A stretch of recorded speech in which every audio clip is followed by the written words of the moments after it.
ওয়ালাইকুম আসসালাম রহমতুল্লাহ বরকাতুহ। প্রশ্ন করছেন সম্মানিত শেখ, হিংসা বিদ্বেষ মুক্ত অন্তর বলতে কি বোঝানো হয়? এগুলো কি একেবারে আসবে না? না, আসতে পারে, কিন্তু সাথে সাথে বিতাড়িত করে দিতে হবে। যখনই হিংসা বা বিদ্বেষ বা কিছু আসবে, তখন সেগুলি অন্তর থেকে বের করে দিতে হবে। শয়তান অনিষ্ট থেকে আশ্রয় চাইতে হবে, হেদায়েত কামনা করতে হবে। জি। কারো যদি এগুলো আসে এবং সে তাড়ানোর চেষ্টা করে, তাহলে তার অন্তরকে হিংসা বিদ্বেষ মুক্ত নয়, পুরোপুরি মুক্ত নয়।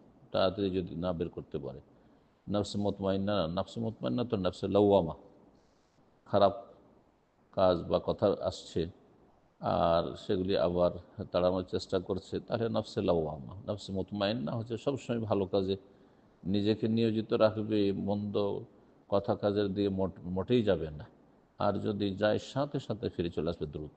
জি।